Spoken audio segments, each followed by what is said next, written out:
special guest to join me to eat. Hi everyone, I'm Sally's dad. As she said, we're reading Bloom by Doreen Cronin and David Small. It's a longer book, which is why I'm helping out. If you have the book, go grab it. We'll be waiting here. And let's go ahead and get started. Bloom by Doreen Cronin and David Small. Once upon a time, in a beautiful glass kingdom, there lived an unusual fairy named Bloom. Her boots were caked with mud. There was dirt between her teeth. Beetles rested in her wings. Bloom's magic could spin sand into glass, turn weeds into blossoms, and grow a trickle of rainwater into a racing river.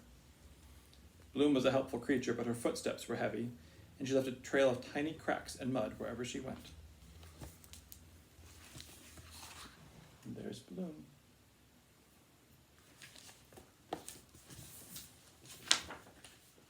As the years passed and the kingdom became larger and shinier, the people cared less about Bloom's magic and noticed only the mess she left behind. They complained about her heavy feet and her muddy fingerprints. Bloom had finally had enough. She left without saying goodbye and went to live in the heart of the forest. Both the kingdom and Bloom were extraordinarily happy with the choice she had made. Years and years went by, and the glass kingdom had fallen into a state of despair. It was held together by duct tape, glue, and peasants.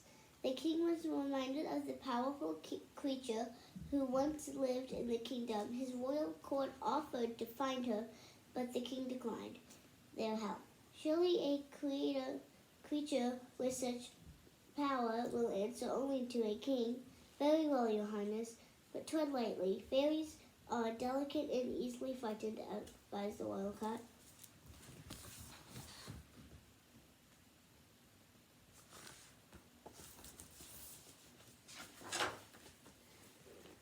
The king entered the forest on his swift steed, determined to find the creature and save his kingdom. Bloom felt the horse hoofbeats and came to greet the king. I am looking for a magic creature gone so many years ago, he announced. I am here, she answered. The king glanced at Bloom with her dirty hair and clunky shoes. Show me magic that will save my kingdom, ordered the king. Bloom placed a bucket of mud at the king's feet. How dare you, bellowed the king. He dismissed Bloom as a trickster and rode off. Suit yourself, said Bloom, perfectly happy to go back to her own business.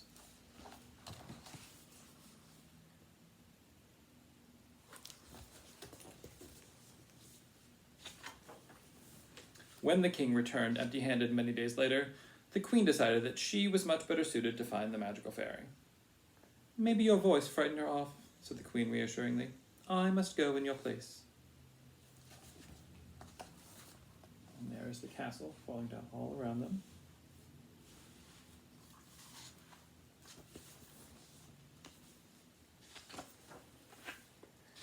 The next day, she entered the forest, accompanied by a single guard. Bloom heard her footsteps and, once again curious, stepped out to greet the queen.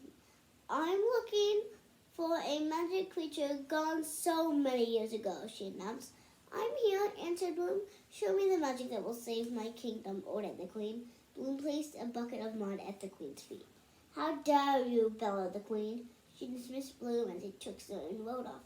Have it your way, Bloom said. She picked up her bucket and skipped back to where she came from.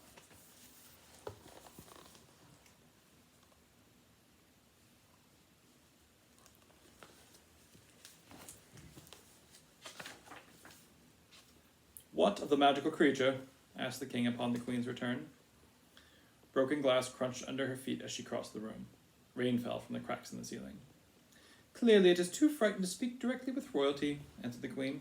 We must send someone ordinary.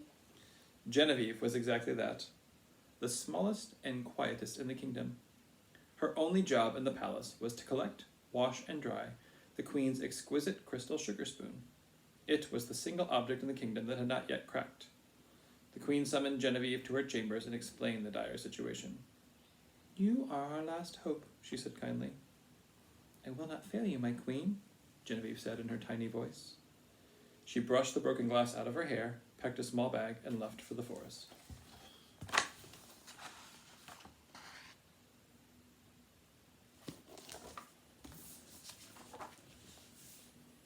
Genevieve traveled through the dark woods without carriage or guard.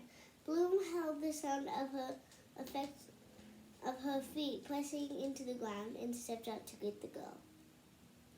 I am looking for a magic creature gone so many years ago, said Genevieve. I'm here, said Bloom.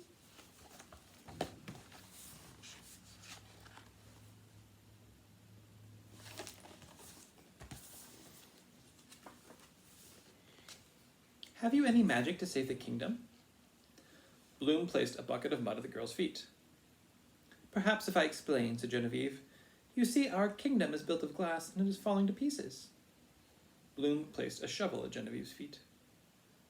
I am happy to help you with your chores, of course, but perhaps you can show me the magic first, Genevieve said.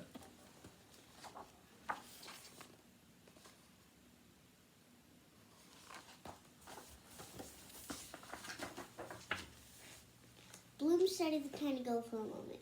She was so delicate and had barely left her footprint behind her. What is your work in the kingdom? Asked Bloom. I collect, wash, and dry the queen's crystal sugar spoon, Javini told her. Is that all you can do? Asked Bloom, hoping she didn't sound too harsh. Actually, I'm not really sure, said Javini. It's all I'm allowed to do, unless my hands get too rough or dirty to properly care for the spoon.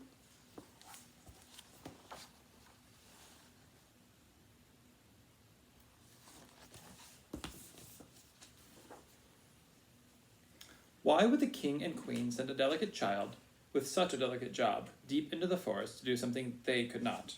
Asked Bloom. Because I am ordinary, answered Genevieve. A dark shadow passed over Bloom's face.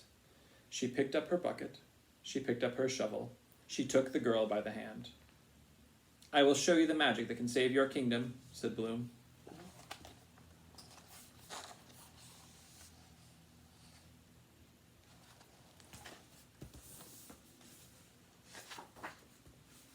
Bloom led the girl into a clearing with a small house, a working fire, and an enormous pit of mud. She plunged both hands into the pit, hurled the glove onto the ground, and quickly made a mud pie.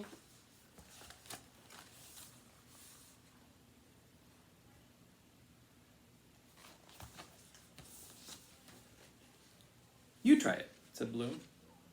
I mustn't, cried Genevieve. I'll never be able to touch the queen's sugar spoon again. Do you wish to save the kingdom? Asked Bloom quietly. Genevieve did not want to fail the queen. She closed her eyes, stuck her hands into the bucket, and pulled out a scoop of wet, gloppy earth. Nervously, she shook her hands, and the mud fell to the ground, splattering everywhere. Not bad, said Bloom with a smile. Genevieve laughed and brushed the splatters off her feet.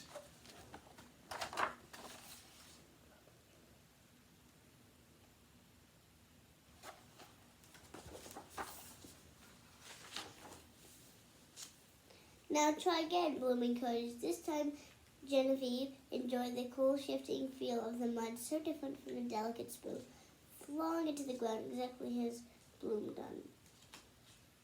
Nicely done, Bloom said.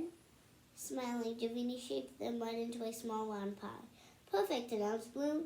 Now let's make some magic.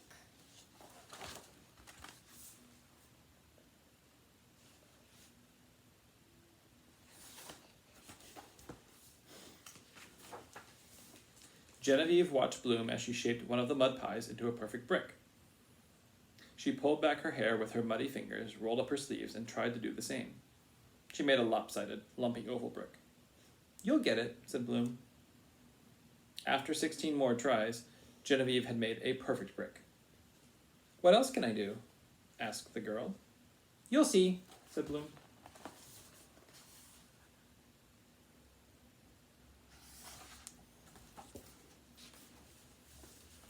Shovel after shovel, bucket after bucket, she showed Genevieve how to add straw into the mud pie that made the bricks even stronger.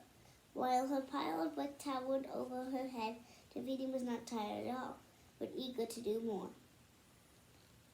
Bloom showed her how to make Mona by mixing mud with sand. What's that for? Javini asked. You'll see, Bloom told her. And brick by brick, wall by wall, wall by wall. And they are working.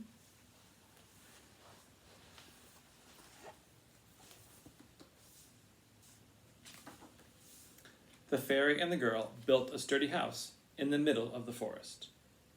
I can't believe what we've done, shouted Genevieve.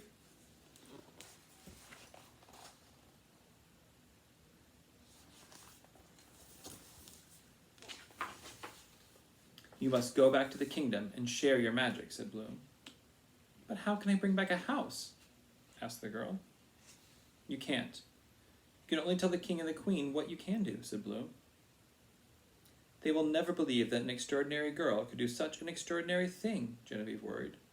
What would I tell them? Tell them that there is no such thing as an ordinary girl, said Bloom.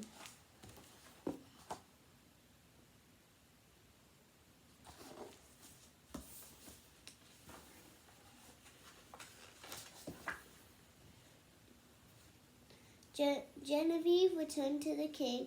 Her feet were caked in mud. There was dirt between her teeth. Beetles were resting in her hair. She knocked on the palace door and shattered it to pieces.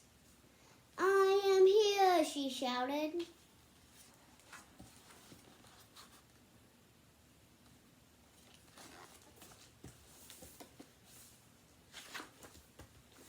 Then an ordinary girl rebuilt a kingdom.